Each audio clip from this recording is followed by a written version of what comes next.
In this video I am going to show about the formation of the anions. Like cations I have explained in my previous video. So get ready, I am going to explain about the anions, how the anions are different from the cations. When any of the atoms used to gain an electrons, atoms of non-metals like chlorine, oxygen, etc. have a tendency to gain the electrons to acquire stable configuration and form a negative ions called the anions. In Hindi, अगर कोई भी element हो जिसके outer most shell पे अगर वो अपने आप को गेन कर रहा है, यानी उसके पास वैलेंसी इलेक्ट्रॉन्स कम है, उन्हें और ज़्यादा इलेक्ट्रॉन्स की ज़रूरत है, तो वो जब गेन करेंगे to acquire the stable configuration, एक स्टेबल वैलेंसी बनाने के लिए, तो ऐसे में जब भी हमने आपको बताया था लास्ट वीडियो में कि कैसे जब इलेक्ट्रॉन्स हम जब लॉस करते हैं तो वो पॉजिटिव चार्जेस लेते हैं, दैट मीन्स वो पॉजिटिव आयंस बनते हैं। यहाँ पे गेन कर रहे हैं, तो जब हम किसी चीज़ से उधार मांगते हैं तो जाहिर सी बात है हम अपने पावर को कम कर देते हैं। जब हम किसी से पैसे भी लेते हैं, दैट मीन्स हमारे पास पैसे नहीं है, we are weak, that's why we are borrowing the money from the others. So in that way we are losing our self respect or anything, मतलब कुछ तो हम अपना लॉस कर रहे हैं ना। ठीक उसी तरीके से यहाँ पे कैल्शियम हो गया, ऑक्सीजन हो गया और सल्फर हो गया, तीन तरीके के एलिमेंट्स आपको दिख रहे हैं।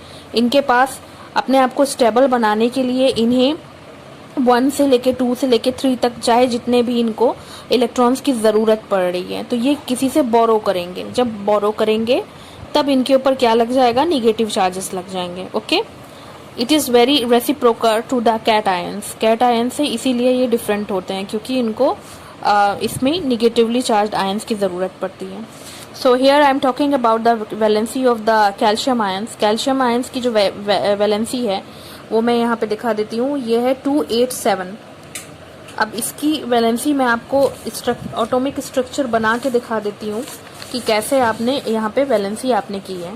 Suppose that this is the calcium and इसका न्यूक्लियस हो गया। फर्स्ट जो शेल होगी that one is the K shell, इसके अंदर मैक्सिमम 2 इलेक्ट्रॉन्स रहेंगे। ओके, सेकेंड जो शेल रहेगी it is the L shell, इसके अंदर मोस्टली 8 इलेक्ट्रॉन्स रहेंगे। 1 2 3 4 5 6 7 8। यहाँ पे मैं साइड में वैलेंसी भी लिखती जा रही हूँ। के एल एम और एन शेल मैंने डाल दिया। के शेल में मैक्सिमम कितनी थी, 2 थी। एल शेल में कितनी, 8 है। 2 + 8 इज इक्वल टू 7। और हमारा यहाँ पे एटॉमिक नंबर क्या है, 2 + 8 इज इक्वल टू 10। और हमारा यहाँ पे एटॉमिक नंबर क्या है, 17 है, यानी अभी भी हमें 7 इलेक्ट्रॉन्स की ज़रूरत है। तब हम इस कंडीशन में क्या करेंगे, हम एक आउटर बनाएंगे, एक और शेल का यूज़ करेंगे यानी एम शेल का, और इसके अंदर हम कितने एटम्स को एडजस्ट करने को सोचेंगे, 7, क्योंकि एम शेल में मैक्सिमम 8 इलेक्ट्रॉन्स को हम डाल सकते हैं ऑक्टेट रूल के हिसाब से, तो यहाँ 7 रूल है। तो यहाँ पे अब हम डाल देते हैं 1 2 3 4 5 6 7 डाल दिया।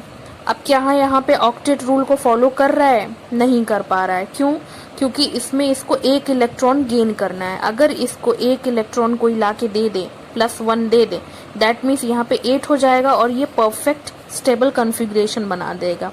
तो इस कंडीशन में क्लोरीन जो रहेगा अदर क्लोरीन से भी ये एक को ये पाना चाहेगा, जिसकी वजह से इसकी जो अनस्टेबिलिटी आपको यहाँ पे दिख रही है, इसको सिर्फ 1 इलेक्ट्रॉन चाहिए। तो ऐसे में 1 इलेक्ट्रॉन इसको कहीं से भी मिल जाएगा एंड इन दैट वे जैसे ही इसको 1 इलेक्ट्रॉन यहाँ पे क्या होगा, गेन होगा, वैसे ही ये किस में चेंज हो जाएगा, क्लोराइड आयन में चेंज हो जाएगा और इसकी नई वैलेंसी जो हो जाएगी दैट विल बी 288। ठीक है, ये अब स्टेबल कन्फिग्रेशन बना दिया इसने। इसी तरीके से ऑक्सीजन की अगर मैं बात करूं तो इसकी वैलेंसी भी 26 रहती है। अब मैं एटॉमिक स्ट्रक्चर नहीं बना के बता सकती।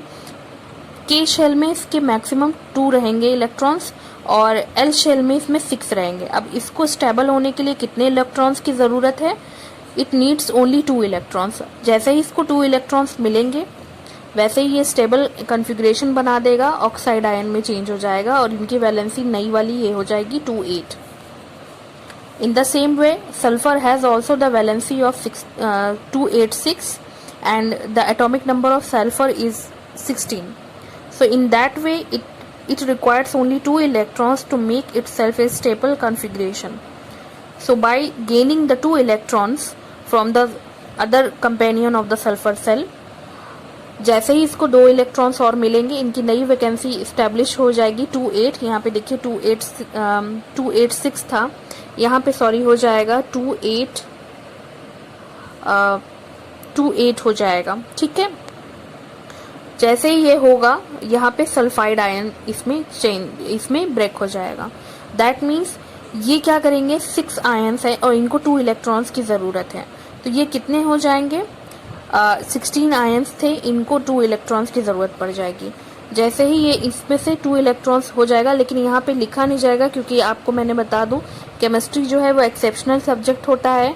मैं अगर यहाँ पे 288 लिख दूंगी तो 8 + 8 = 16 हो जाएगा और 2 मिलकर कितना हो जाएगा, 18 हो जाएगा.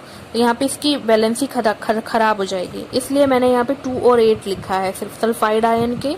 ये आप किसी भी इंटरनेट पर सर्च कर लें, सल्फाइड आयन का जो भी न्यू वैलेंसी होगी वो ये होगी. ये उतना इम्पोर्टेंस नहीं रखता है.